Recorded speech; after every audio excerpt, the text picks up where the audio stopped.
realmente eu não consigo não estar em movimento dentro... Precisa ali estar fazendo algo. Dentro da minha coisa. profissão, eu preciso produzir, eu tenho essa necessidade. Até quando eu estou de férias, eu tenho a necessidade de produzir.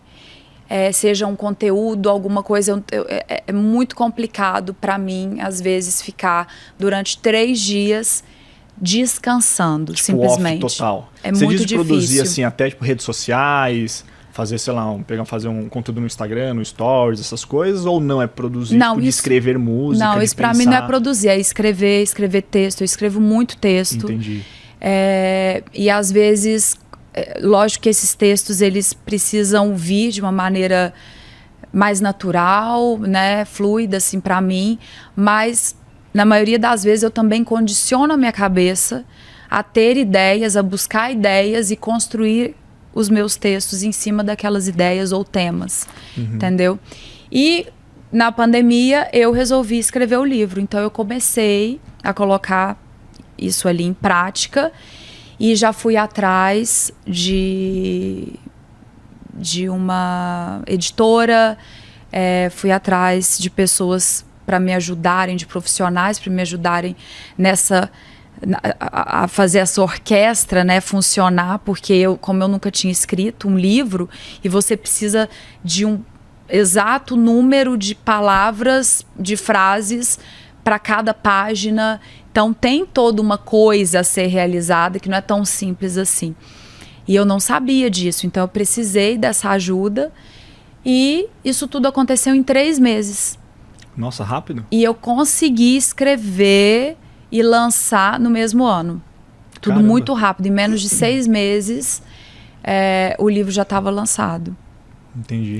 Você que escreveu ou teve aquele apoio de uma pessoa para poder colocar no papel as coisas? Não, eu escrevi e eu tive apoio de 3 pessoas me ajudando, pessoas que trabalham com isso, me orientando na forma dessa escrita e também para a gente conseguir colocar essas palavras e essas frases formatadas dentro das páginas e dentro do livro. Sim, não, eu pergunto porque minha esposa também é escritora.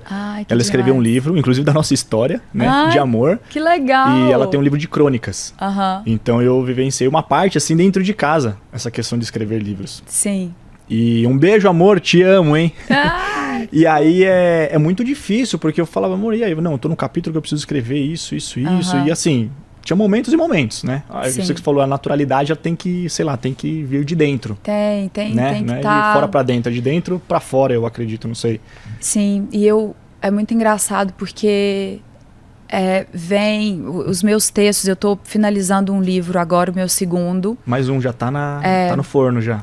Só que esse livro, ele começou de um jeito e ele está se transformando. Eu estou trabalhando de outra forma nele, nesse segundo. Porque como eu tenho esses textos que eles não têm conexão um com o outro, eles são textos individuais, de que você abre uma página e você lê aquele texto no dia, e no dia seguinte você pode abrir qualquer outra página, que eles não têm conexão, entendeu? Certo. Mas eles estão conectados com a minha forma de viver, minha forma de pensar. Então, são textos individuais. Mas, como eles fazem parte do meu dia a dia, de histórias que aconteceram comigo e que eu resolvi colocar dentro desses textos, eu resolvi criar uma conexão de história, de vida e inseri-los.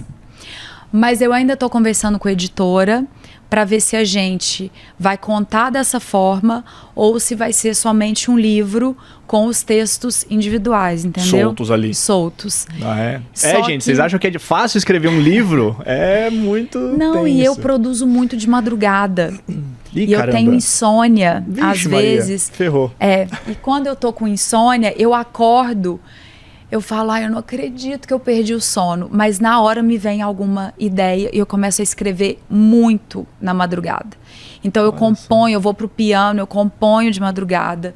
Eu faço textos assim, às vezes de 3, 4 páginas na madrugada e depois eu vou cortando esses textos e transformando eles em alguma postagem do Instagram ou vídeos que eu gravo também, falando os textos. Que da hora.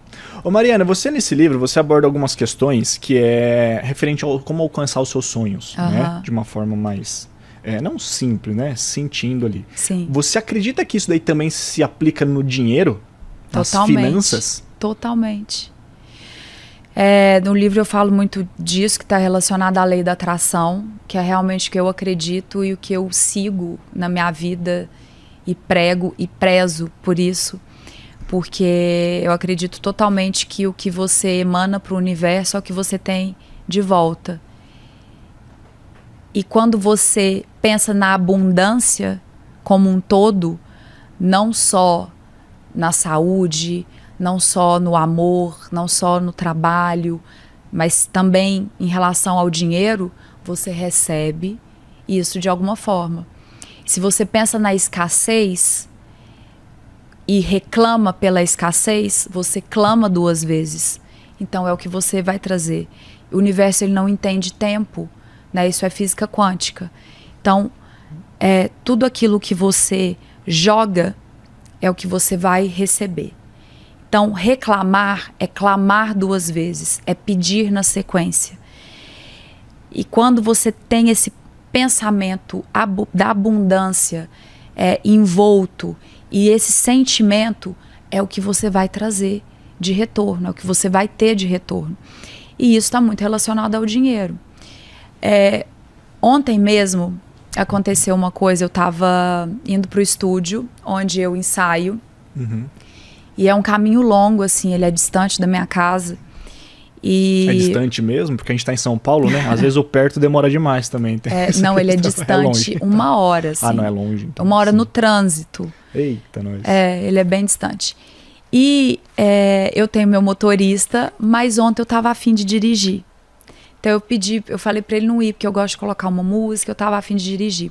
Vai no seu mood ali. E eu estava mais tranquila. E normalmente quando eu tô com o motorista, eu tô atrás no celular o tempo inteiro resolvendo coisas. Fazendo muita coisa. E quando eu vou dirigir, eu adoro dirigir. É uma coisa que eu sempre sonhei em tirar a carta. É mesmo?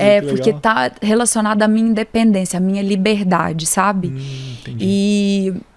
E a liberdade, tanto financeira como emocional, sempre foi uma busca constante na minha vida desde a infância. Então, eu ali dirigindo, com o celular conectado, com as músicas tocando, e eu parei no sinal e parou um ônibus do meu lado. E o ônibus estava bem cheio. E eu olhei para as pessoas no ônibus, e eu olhei para mim, eu olhei para o carro, e aí eu me emocionei muito naquela hora. Muito. E eu não fico fazendo story. Ai, estou emocionado, vou fazer um story. É claro que às vezes eu faço, mas eu faço depois que aquilo passou. Que já foi. E eu falei na hora assim, eu falei, poxa, se eu falasse alguma coisa agora, as pessoas que estão passando por isso, que eu vou contar para você, que eu passei naquele momento que eu vi o ônibus, podem se conectar de alguma forma e a gente sentir isso juntas, assim. Só que eu tô dirigindo, então eu não vou fazer, então depois eu faço. E não fiz, e não falei isso. E foi uma sensação exatamente nesse lugar de quantas vezes eu andei de ônibus e eu tive que pedir carona no ônibus porque eu não tinha o dinheiro para a segunda condução do dia. E eu olhava pela janela do ônibus, às vezes sentada, às vezes de pé, às vezes pegando 2 horas de condução para chegar na minha casa ou na escola de teatro ou sei lá onde eu precisava ir.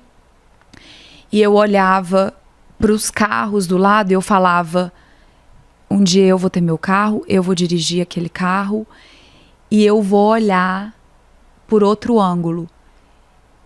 E vou desejar que as pessoas que estão no ônibus sintam isso e realizem isso, assim como eu vou realizar. E isso aconteceu até os meus... Ó, meu primeiro carro, eu tinha 22 anos quando eu comprei meu primeiro carro, que foi quando eu entrei em Malhação. Com mais ou menos 4 meses fazendo Malhação, eu comprei o meu primeiro carro. Então, essa sensação de olhar o ônibus e... Passou todo esse filme na cabeça. Todo o filme na minha cabeça. E naquele momento eu agradeci. Você eu dentro agradeci, do carro agradecendo? Sim, dentro do carro eu agradeci e fiquei muito, muito emocionada. Estava no local desejado há anos atrás, que a Mariana estava no ônibus, hoje você inverteu a palavra. E aí eu agradeci. E aí cada um agradece naquilo que acredita, né? Então eu agradeci a Deus, agradeci o universo pela oportunidade de poder sentir aquilo, de poder me emocionar com aquele momento, e que pode parecer besteira para algumas pessoas, mas para mim não é, porque é realmente isso que eu te falei, Leandro. Às vezes eu parava o ônibus e eu falava assim: você pode me dar carona até o seu ponto final? Porque também é meu ponto final e eu não tenho o valor dessa segunda condução. A condução para poder chegar lá. Aí se você não me der carona, eu vou ter que ir a pé. Ou então eu vou ter que esperar outro ônibus para pedir. E tem fatos engraçados aí no meio, porque... Quais? Quero saber. Não, porque muitos me deram a carona, mas outros, bem sacanas... O que aconteceu? Eles falavam assim: tá bom, entra pela porta de trás. A hora que eu ia pela porta de trás, ele fechava a porta e andava. Olha, que sacanagem, Isso aconteceu várias vezes. E eu rindo aqui dessa história. Mas eu também!